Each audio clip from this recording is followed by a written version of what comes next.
Elaborasa karena setiap rasa punya suara. Halo teman-teman, selamat datang di YouTube channel Elaborasa. Video ini berisi diskusi mengenai berbagai hal tentang manusia, kesehatan mental dalam kehidupan kita sehari-hari. Kalian bisa support channel ini dengan follow atau subscribe. Selamat menyaksikan. Oh gitu. Mm, Nah, atau apakah vasopressin ini justru yang eh, membuat intimasi sama komitmen ini terekspresikan lebih? Bisa, Yang mana bisa. duluan? Yang Atau kayaknya memang mereka timbal balik? kalau kalau kan sebenarnya gini, apa yang kita rasakan, apa yang kita pikirkan itu kan pusatnya di neurobiologi kita ya. Maksudnya semua diatur oleh otak kita juga kan. Jadi ya ada stimulus dia keluar, ada stimulus dia keluar gitu. Hmm, Neurokimianya keluar. Jadi saling bersinergi gitu. Kalau misalnya nggak ada stimulus juga dia nggak akan keluar kan. Misalnya kayak tadi rangsangan gitu ya, testosteronnya banyak gitu karena dia uh-uh. melihat orang yang dia suka banget gitu kan. Nah, Hmm. jadi saling berhubungan sih. Oh berarti Mm-mm. salah satunya termasuk dari keputusan yang kita ambil ya kan? Jadi kalau misalnya ketika vasopressin itu terekspresikan, kita muncul dorongan untuk oke, saya harus setia, saya akan berkomitmen, ya kan? Tapi kalau Mm-mm. dorongan yang muncul itu tidak diindahkan, kan lama-lama vasopressin yang ini Mm-mm. uh, tidak terekspresikan lagi, ya kan? Berarti dari Mm-mm. keputusan kita pun akan mempengaruhi, akan mereinforce gitu, Mm-mm. Nah, ya kan? masalahnya gini, Vin, kalau tadi kan misalnya orang itu bisa memutuskan untuk komitmen, dia harus ada dulu passion dan apa tadi Passion dan intimasi. intimasinya. Heeh, kan pada saat Tidak sebelum harus dia ada, bro. komitmen, iya tidak harus ada. Tapi kalau misalnya Tidak harus secara ada. Uh, secara apa ya umumnya eh, dia muncul apa ya maksudnya gini-gini. Kalau orang itu pertama kali jatuh cinta kan eh, lustnya dulu yang keluar kan, yang dopaminnya dulu kan. Nah, Iya, pada umumnya biasanya gitu. pada umumnya seperti itu. Nah, pada saat Hmm. dia sudah mulai nih, oh ya udah dia memutuskan untuk berkomitmen, itu mulai ada oksitosin. Karena apa? Karena si dopamin tadi, si serotonin dan semuanya itu dalam 6 bulan, 2 tahun itu akan berkurang. Kan dia reward system. Dia akan ya udah jadi biasa biasa aja. Misalnya orang honeymoon gitu ya, terus setelah 1 2 tahun udah kayaknya kok jadi tidak dia kayaknya nggak cinta lagi saya lama apa nggak seperti dulu lagi kayaknya cinta gue Hmm. berkurang deh kan suka begitu kan ya Hmm. bener nggak sih. Nah, nah itu sebenarnya kesalahpahaman nggak sih?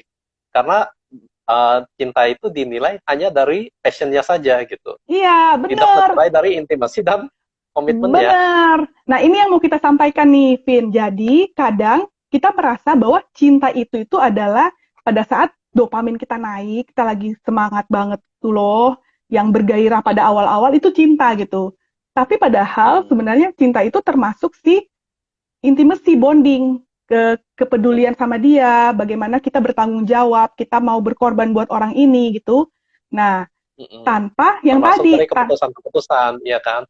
keputusan yang diambil untuk berkomitmen bersama seperti itu kan. Jadi biasanya seperti itu. Jadi semakin lama hubungan eh, balik lagi dopamin rasnya itu berkurang, tapi oksitosinnya sama vasopresinnya makin bertambah karena dia sudah di apa komitmen dan intimasi tadi gitu udah nggak digairah apa seperti itu. Berarti si oksitosin dan vasopresin ini justru yang menggantikan dan menyebabkan cinta itu dapat bertahan untuk jangka waktu yang lebih panjang ya. Lebih panjang dari enam Bener. bulan, lebih panjang dari 2 tahun yang tadi.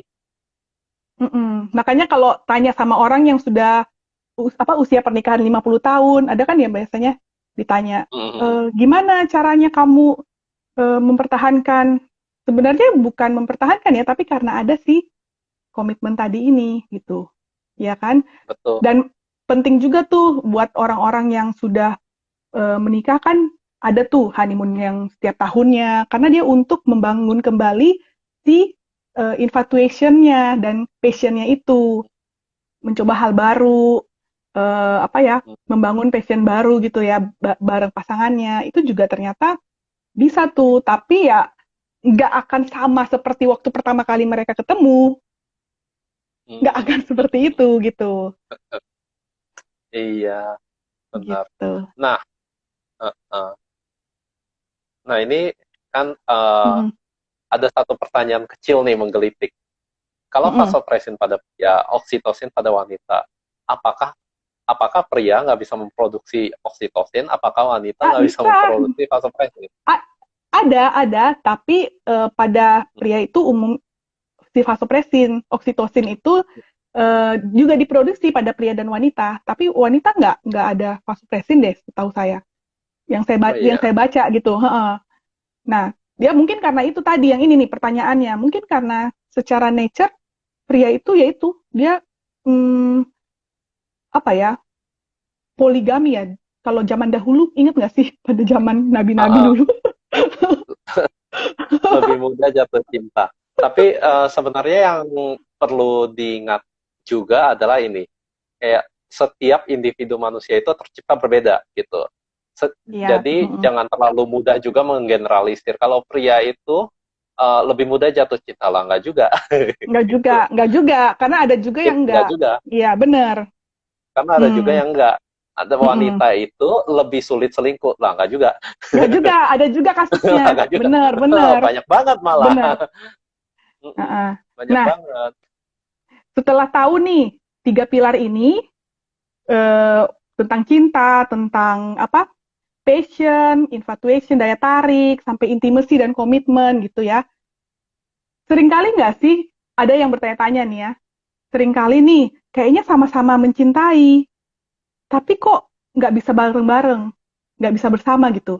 Atau kalau mereka bersama sering konflik, marah, berkelahi, nggak nyambung gitu lah ya, gitu. Mm-mm. Tapi ada yang dia biasa aja, maksudnya cintanya ya kadarnya lebih sedikit lah dibanding yang kepada yang satunya lagi gitu. Tapi kok sama orang Mm-mm. ini tuh dia lebih oke, bisa bersama gitu ya, sampai ada yang menikah juga. Pernah nggak sih bertanya kayak gitu?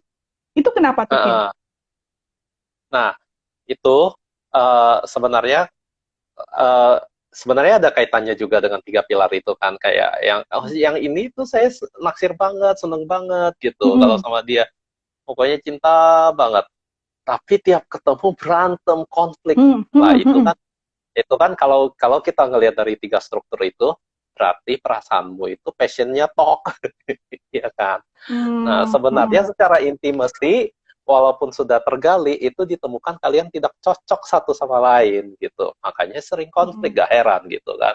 Tapi pada dasarnya, kembali lagi, dari 3 pilar itu, kan kan kita punya kemampuan ya untuk ngasih nilai ke 3 pilar itu. mm, Saya itu menilai pilar yang mana itu yang penting untuk saya, ya kan? mm, Nah, dia juga punya kemampuan untuk menilai dari 3 pilar itu bagian mana yang penting untuk dia, dan bentuknya juga berbeda-beda ya kan, jadi cara kita menilai pun ternyata pengaruh gitu. Nah, mm, jadi di sini sebenarnya ada satu teori yang apa namanya, yang istilahnya masih lumayan baru lah teorinya, tapi risetnya itu benar-benar lagi ongoing. Nah, mm, cinta itu sebagai cerita mm, cerita yang kita ceritakan kepada diri sendiri. Nah, seperti juga semua mm, cerita, cerita itu ada awalnya, ada tengah, ada akhir, mm. ya Jadi kan? naratif Nah, masing-masing punya narasi cinta masing-masing gitu ya. betul. Konsep cinta di kita itu narasinya seperti apa itu bisa beda-beda. Di beberapa orang mungkin cinta itu adalah romantic comedy. Di Hmm. orang lain cinta itu adalah film Edik. horor. Oh, Ada loh, horor. ada. Nah, di film lain, cinta itu adalah film fantasi, di mana saya harus diselamatkan oleh kesatria berbaju zirah. Atau saya adalah kesatria berbaju zirah yang harus menyelamatkan si Tuan Putri. Ada, Hmm. gitu. Nah, cinta itu adalah tragedi, di mana akhirnya Hmm. itu saya akan pasti pasti akan selalu ditinggalkan. Ada, Hmm. tinggal J- gimana kita menyadari cerita cinta kita. Nah, seperti yang tadi, kenapa bisa konflik? Itu bisa jadi cerita cinta antara dua orang ini itu berbeda. Yang satu ceritanya fantasi, yang satu ceritanya cerita misteri, lah nggak nyambung. Yang satu minta diselamatkan, yang satunya lagi pengen mencari tahu kamu itu siapa. Iya kan? Jadi Nah, saya nggak minta dicari tahu, saya ingin diselamatkan. makanya sering ada kasus mereka saling mencintai, tapi kalau ngobrol, kalau ngapain itu nggak nyambung gitu ya. Kayaknya nggak bisa bersinergi gitulah, anggaplah ya. Karena ternyata skrip narasi cintanya yang satu beda, yang satu berbeda. Nih ada pertanyaan nih, Vin, kamu jawab kali ya. Gimana Apa tuh tuh? dengan cinta bertepuk tangan. sebelah tangan? Prianya sangat cinta dan Prianya. nyaman, tapi wanitanya malah nggak ada rasa. Nggak nyaman dikejar-kejar.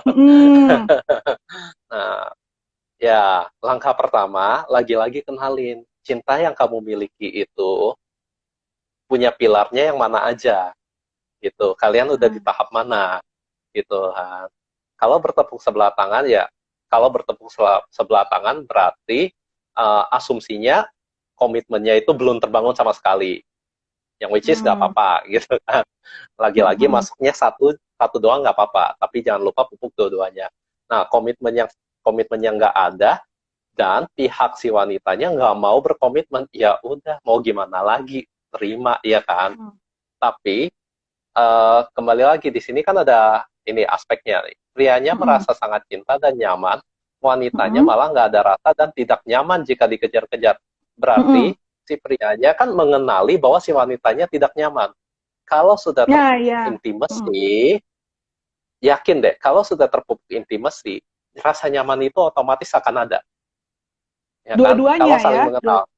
Betul. Kalau misalnya ketika memupuk intimasi ternyata ditemukan bahwa oh iya ternyata emang nggak cocok, otomatis kamunya juga akan menyerah sendiri ya kan, si prianya tuh akan menyerah sendiri.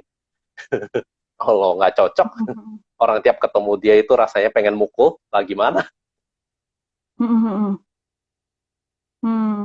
Terus ini lagi nyambung lagi nih, apa? Menurut siapa nih? Leo Buscaglia ini siapa? Berpendapat cinta itu perlu dinyatakan secara konkret, bukan hanya dalam ide atau kata saja. Kalau dinyatakan sih sebenarnya nggak masalah ya. Iya nggak sih kan? Sebenarnya nggak salah. Nah ini sebenarnya kita mau agak melengsar dikit, tapi kita bahas juga deh komunikasi dalam cinta gitu kan. Nah, landasan dari komunikasi. Kenapa semua orang bilang kalau cinta itu komunikasi itu sangat penting? Kenapa? Lah komunikasi itu adalah landasan untuk membangun intimasi, iya dong. Kalau kamu nggak ngasih tahu orang lain, gimana cara kenal kamu? Kalau kamu diem aja gitu, di pojokan duduk gitu kan, ngarep dikenalin sama orang lain lah gimana? Makanya dibilang tak kenal maka tak sayang kali ya. Jadi kan kalau nggak benar-benar kenal ya nggak sayang gitu kan ya. Cuma masalahnya gini, sebelum dia masuk ke intimacy, kan ada melewati daya tarik dulu, kecuali tadi yang langsung dijodohin itu kan.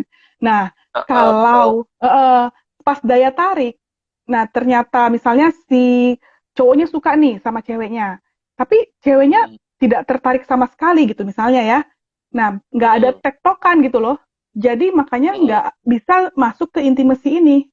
Karena nggak akan harus dua-duanya.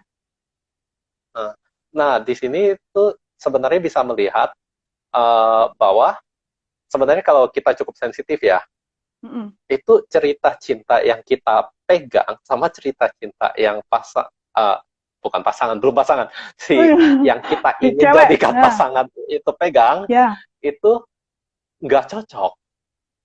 Sebenarnya ya, kalau kita mau sensitif. Cuman kan siapa sih yang sensitif tentang hal ini gitu kan? Ketika passion sudah menggebu, ketika dopamin sedang naik-naiknya gitu kan, kita jadi budak dopamin. Ya kan? Jangan sampai bucin kali ya. Bucin. Budak dopamin ya, bucin. Iya, budak dopamin. Bukan bucin itu budak dopamin. Karena kan cinta ada intimasi, ada komitmen ya. Nah, ini budak passion. Nah, siapa sih yang bisa nggak mungkin secara manusiawi itu nggak mungkin gitu. Emang tubuh kita didesain untuk ketika passionnya itu menyerang, itu kita nggak bisa apa-apa, ya kan. Nah, maka dari itu penting untuk kita secara sadar gitu kan, ketika passion menyerang, kita secara sadar kita mengingatkan diri kita gitu. Bukan berarti passionnya itu nggak bisa dinikmatin, enggak, nikmatin aja. Cinta itu berjuta rasa dan rasa-rasanya itu indah, iya kan. Kecuali kalau emang konsep ceritamu cerita horor, jadi tiap kali jatuh cinta kamu masih takut. Nah, itu mungkin mungkin perlu ini kali ya, perlu intervensi berarti. Ya. Biasa Iya, kalau bagaimana di ke psikiater atau psikolog itu terapi trans TA ya untuk skrip, kan drama cerita cintanya. Jadi dia balik lagi, ini ada apa sebenarnya sebelumnya terjadi, kenapa sampai cerita cintanya seperti ini gitu. Tapi kalau misalnya dia menemukan yang sama, nggak ada masalah tuh misalnya ya.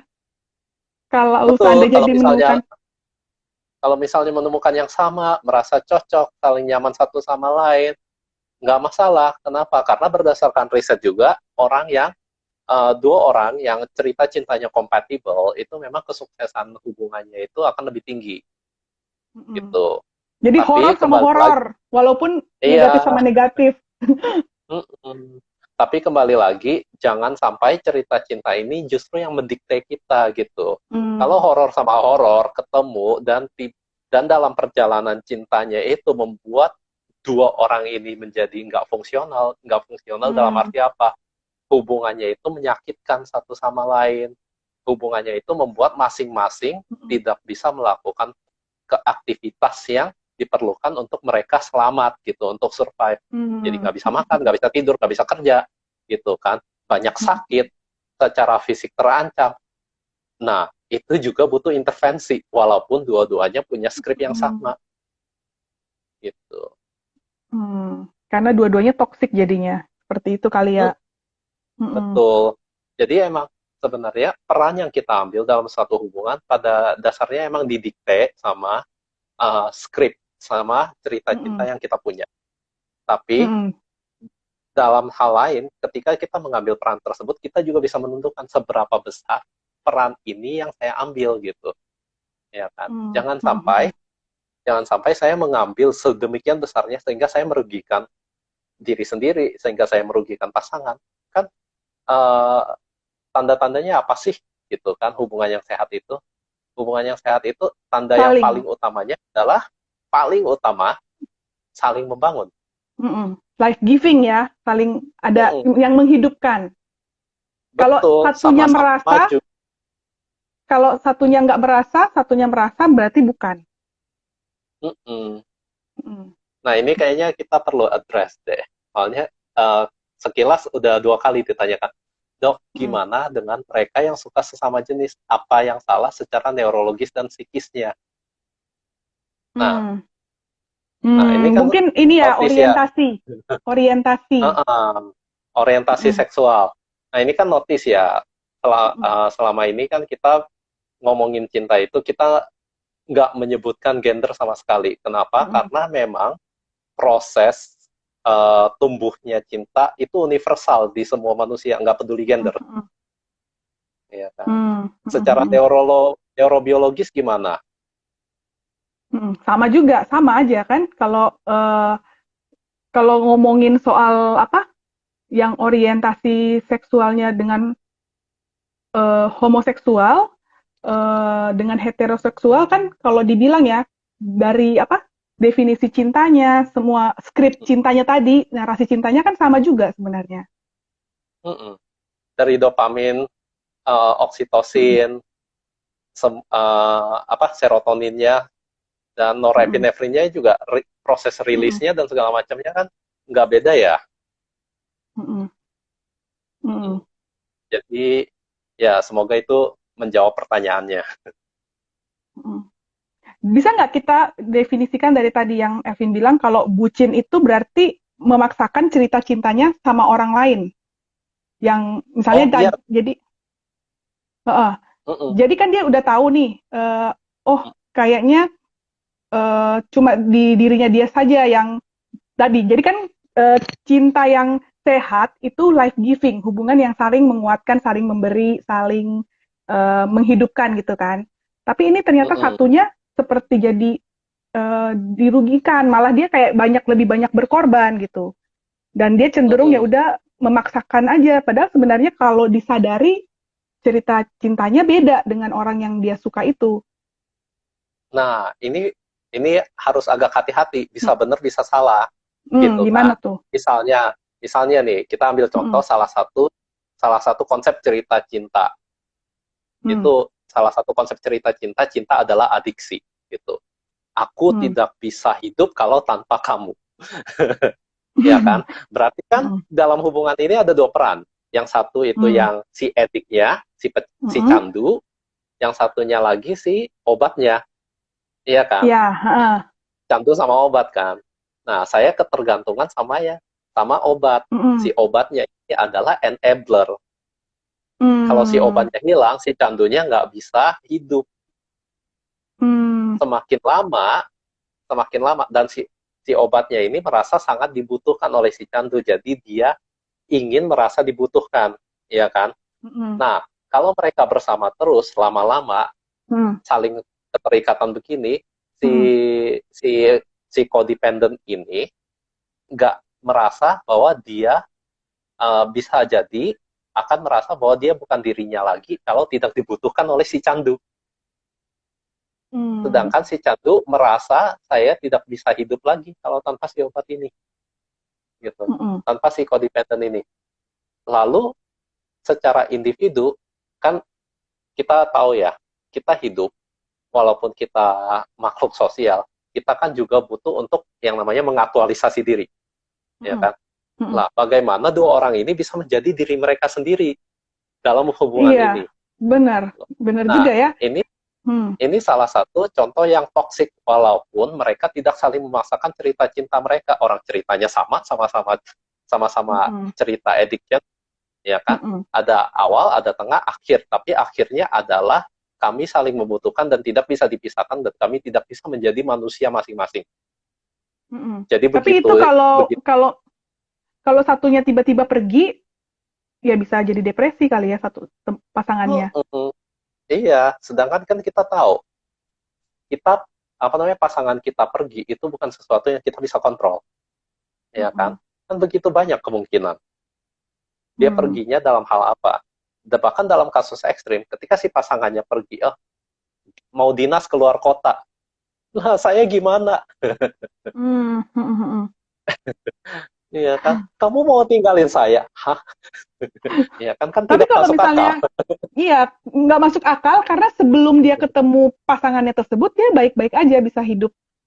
Maksudnya dia nggak Mm-mm. ketergantungan gitu ya, tapi ya dia membuat narasi aja di pikirannya juga kan. Dia itu termasuk persepsi yang dipersepsikan aja tentang bahwa kalau orang ini pergi, jadi automatic thinking ya, pikiran otomatis juga ya Betul. jadinya.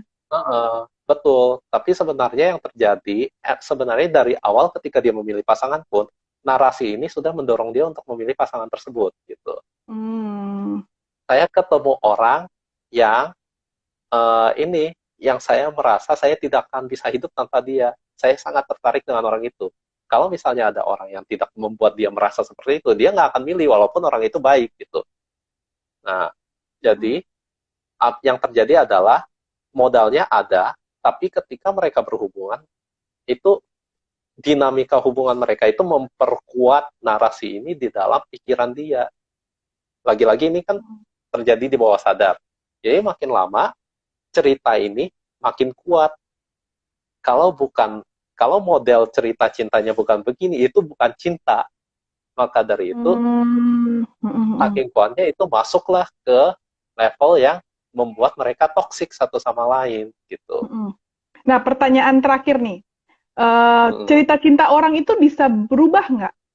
Misalnya ya, tadinya dia edik tuh, Uh-uh. terus ada satu hal terjadi dalam hidupnya gitu ya, tiba-tiba cerita cintanya juga berubah. Atau mungkin dia ketemu dengan orang yang berkomitmen dengan dia dengan cerita cinta yang berbeda, dia ikut ke dalam situ. Bisa nggak sih? Nah, ini sangat menarik. Ini sebenarnya kalau bisa kita tarik ke belakang ya. Maksudnya kalau kalau yang apa namanya orang psikologi biasanya udah hatam banget ya kan. Oh, modeling cinta, konsep cinta kita itu terbangunnya sejak kapan? Dari kita bayi, Hmm. ya kan? Hmm. Kita belajar cinta pertama kali dari mana gitu. Kita belajar cinta bentuknya itu pertama kali dari mana? Dari interaksi kita dengan orang tua kita, caregiver utama kita gitu. Nggak harus orang tua ya, pokoknya orang yang mengasuh kita yang paling utama, ya kan? Nah, bentuk cinta yang diberikan oleh caregivernya kita itu yang membentuk landasan awal dari cerita cinta kita. Terus, kalau gitu cerita cinta kita akan selalu mengulang cerita cinta orang tua kita atau caregiver kita dong. Lah, ternyata. Tapi kan kenyataannya nggak juga. Jadi, faktor lainnya apa? Yaitu pengalaman kita sendiri. Jadi, dari kecil, kita punya landasan. Bentuknya itu adalah yang diberikan orang tua. Orang tua kita caring nggak? Orang tua kita menunjukkan care dengan cara apa? Kalau kita salah diomelin, misalnya. Atau kalau kita salah, didiemin. Atau kalau kita salah, ditegurnya dengan lembut. Nah, itu kan membentuk konsep kita. Jadi ketika kita dewasa, ada kemungkinan kita akan mengulang. Aku tuh marah karena aku peduli sama kamu. Nah, sedangkan yang satunya lagi diasuh sama orang tuanya yang enggak, yang berbicara dengan lembut. Lah, stres lah dia. Oh, ini kenapa sih pacar gue marah-marahin gue mulu? Ya kan? Nah, itu kan termasuk salah satu yang modeling cintanya itu beda. Nah, apakah ini bisa berubah? Iya, ketambahan informasi baru, ketambahan media baru, ketambahan pengalaman baru. Teman-teman Kan yang kita adjustment. Kayak misalnya, tiap kali kita patah putus cinta, ketika tiap kali kita ditolak, ketika tiap kali kita apa namanya gagal gagal dalam membina hubungan, kan kita refleksi. Pada umumnya ya, pada umumnya kita refleksi. Salahnya di mana sih? Ketidakcocokannya di mana gitu. Nah, untuk selanjutnya akan berubah nggak? Ternyata kalau kita melihat dari level narasi cintanya tersebut, itu sangat sulit berubah. Bukan berarti nggak bisa, sangat sulit. Tapi kita bisa menambahkan ceritanya itu bisa dimodifikasi dari pengalaman-pengalaman kita. Kalau cerita utama kita adiksi, modifikasi, dikasih twist and turn, supaya endingnya itu jangan sampai codependent, jangan sampai terlalu tergantung satu sama lain.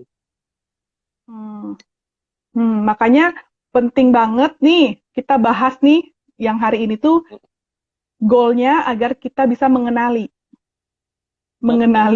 cerita cinta kita seperti apa, supaya kita bisa lebih kontrol. Kalau misalnya kita bisa kenali, kita bisa tahu apa yang harus diperbaiki, apa yang perlu direfleksikan kan, seperti tadi ya. Ini pertanyaan gitu. Satu lagi, mau jawab lagi nggak? Apalagi tuh? Masih bingung dok, berarti suka dengan sesama jenis itu bukan penyakit ya? Yang pernah saya dengar itu penyakit. Oh, baik, nggak apa-apa. Jawab aja. Kan kita mau ngikutin buku yang mana nih? Nah itu, yang psikolog deh. Biasanya kan lebih banyak baca buku tentang ini ya. Nah, kalau kita ngikutin buku DSM itu adalah intinya itu kitab suci yang dipakai buat diagnosa kelainan, ya kan? Nah, itu kan masuk DSM, ke identitas diri kalau di situ ya ditulisnya ya. Orientasi DSM itu identitas. DSM terakhir itu kan DSM 5. Nah, orientasi seksual itu bukan termasuk kelainan seksual.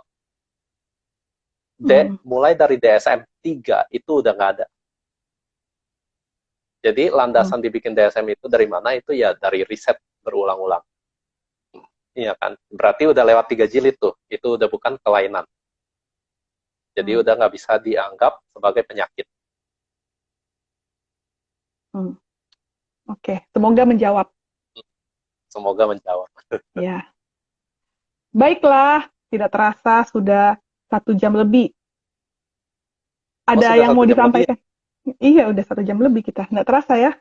Nah, ini baru pembuka nih, Vin. Jadi kita membuka di minggu pertama bulan Februari dengan membahas tentang definisi cinta itu apa yang terjadi di otak kita, terus pembagiannya seperti apa yang selama ini di mitos-mitos dan teorinya bagaimana gitu ya. Nah, nanti untuk minggu kedua, ketiga, dan keempat akan lebih banyak lagi kita akan diskusi. Ya. Kan tema besarnya itu relasi ya. Maka dari itu ketika kita bahas cinta pun walaupun kita ngambil contohnya itu kebanyakan yang romantis, tapi kan kita ngebahas juga yang di luar dari yang konsep romantis secara tradisional. Cinta antara teman, cinta antara ibu dan anak, ya kan? Kan sebenarnya bisa cinta diaplikasikan juga. Cinta bangsa dan negara juga termasuk. Iya, kan konsep-konsepnya bisa diaplikasikan juga. Nah, jadi kedepannya mungkin akan membahas lebih ke arah situ, lebih ke arah relasinya daripada perasaan cinta. Oke. Baik, terima kasih buat teman-teman semua yang sudah menyaksikan elaborasi hari ini. Maaf kalau tidak bisa menjawab semua, tapi semoga kita berusaha semuanya bisa senanglah dengan ada di sini, karena kan elaborasi ini, karena setiap rasa punya suara. Jadi kita mau membahas tentang perasaan kita masing-masing. Dan di bulan ini kita bahas tentang perasaan cinta itu sendiri. Oke. Sampai ketemu minggu depan di Elaborasi 22. Bye, sampai ketemu. Terima kasih buat kamu yang sudah nonton. Kalian bisa kasih like, tulis di kolom komentar jika ada pertanyaan, cerita, atau saran tentang topik yang sudah kita bahas tadi. Atau bisa juga kasih masukan tema apa yang ingin kita diskusikan bersama di tayangan berikutnya. Sampai jumpa di Elaborasi selanjutnya.